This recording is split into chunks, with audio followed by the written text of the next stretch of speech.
Welcome back to The Way Forward, Navigating Next Steps, sponsored by Primera Blue Cross.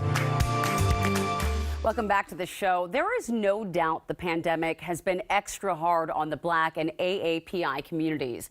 According to a King 5 News Survey USA poll, more than 40% of Washington residents say little to no progress has been made when it comes to racial equity in America.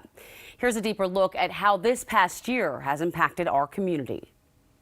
Around the same time that the pandemic started, there was also very much negative messaging around how connected to Asian people, like the Kung flu or the Wuhan virus. And that doesn't help very much in terms of our ability to just stay alive and stay afloat during the pandemic.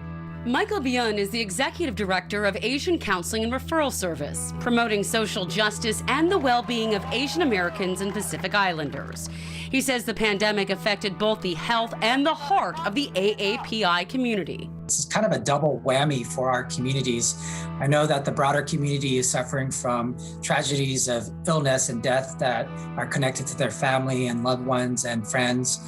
In our case, we had that, plus the fact that there was a rampant increase in racism and bias against our communities. And that's put a great deal of stress, and it has made people afraid.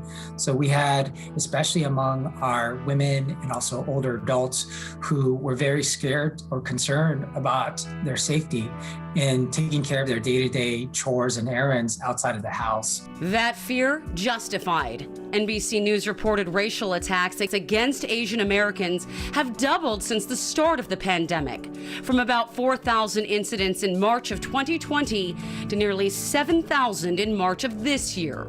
The majority of those victims are women. And this is the opportunity to take a deep breath and say, what did we learn over the past year? And how is it going to be applied daily, consistently, until there's real change within our society? Understanding the root of racism and how to learn, grow, and change is what Lindsay Jackson has dedicated her life to studying. Her organization guides people into understanding what diversity and inclusion really looks like. When we think about what is next, now we have research to support that you can unlearn something. And racism is taught. Oppressive thinking and constructs are taught. We now understand enough about the brain to say, if I can be taught to fear something, I can also be taught to unlearn that fear. And that's super cool. So where do we begin? Jackson suggests using what's called a trauma-informed approach to impact each of us on a personal level, because she says people who are hurt others. First, we have to help the individual understand how they are hurt and hurting, so that they can begin that healing process and so that they can stop enacting that hurt on other people. Trauma is a really great unifier. Because trauma is not racist. Yeah. Trauma is not homophobic or transphobic. Trauma kind of likes everybody. And so when we really start to talk about that and create spaces in organizations, as well as in schoolrooms, all over, people start to have a very different conversation around, why am I hurting people when I want to be a good person? And inside the good that resides in humanity lies the hope. Byun says in spite of the crippling effects of the pandemic, the heart of the AAPI community has jumped into action to create a safe space for those who feel threatened.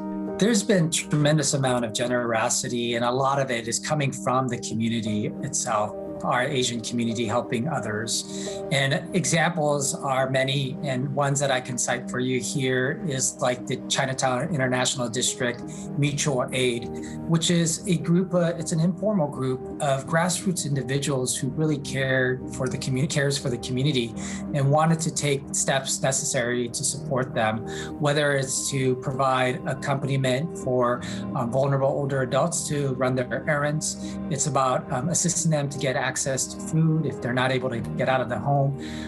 It's about providing additional presence in the community to help individuals to know that they're there to support in case they see situations escalate or if they see potential harm.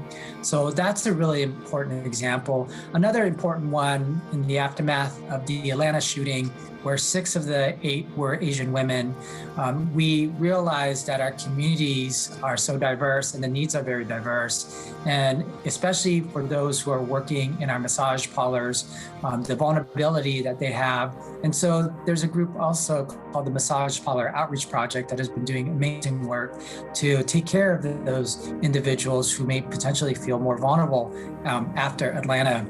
And that and the other example of the CID, Chinatown International District Mutual Aid Group, are 2 really wonderful examples.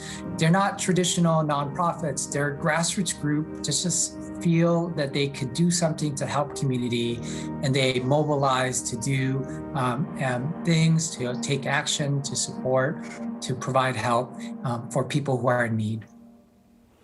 For more information on the Asian Counseling and Referral Service, visit acrs.org. Well, kids have been through a lot since the start of the pandemic. Changes to the way they learn and socialize, it's had a serious impact on their mental health. Well, if you're wondering on how best to get help for your child with behavior issues, we've got some professional advice coming up next.